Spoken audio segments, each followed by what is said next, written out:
Every year, on this day, Margaret found a bouquet of roses waiting at her doorstep. Red, fresh, and perfect. Her husband, Daniel, had passed away 10 years ago, yet the flowers never stopped coming. And every time, she whispered softly, "You always remember." Daniel was the kind of man who noticed everything. The way she smiled when the first rose bloomed, how she sang off-key but never stopped. He made ordinary days feel like promises. When he died, the world went quiet, but the flowers kept his voice alive. One afternoon, her neighbor Lucy stopped by. She looked at the vase and asked, "You still get them every year?" Margaret smiled. "Yes, same roses, same note. For my love, forever." Lucy frowned. "But who sends them?" The florist once told her the order was prepaid for 15 years in advance. Margaret never asked who handled it.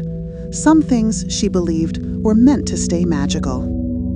But that year, the bouquet didn't arrive.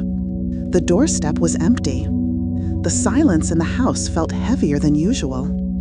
She waited all morning, then all day. By evening, she finally picked up the phone and called the flower shop. No answer. The next morning, she decided to go there herself.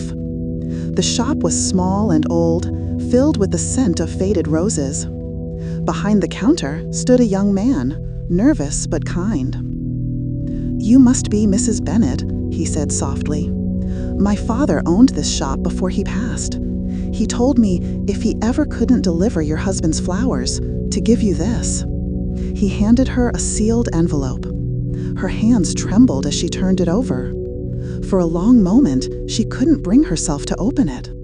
She was afraid that reading it would make everything finally end.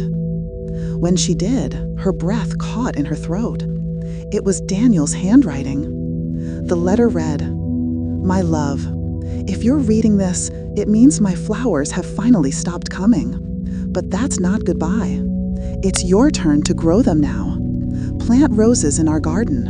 Let them remind you that love doesn't fade, it simply changes form." She pressed the paper to her heart and cried, not out of grief, but because even in death, he had found a way to make her smile again. The next morning, Margaret went out into her garden. She dug into the soil, placed the first seedling, and whispered, "These are for you." Days turned into weeks, and one morning, the first rose bloomed. It was the same shade of red Daniel used to bring. From then on, she didn't wait for deliveries. She grew them herself, just as he'd asked. And every year, on that same day, she'd walk to his grave, lay a single rose, and smile. He kept his promise, and now she was keeping his.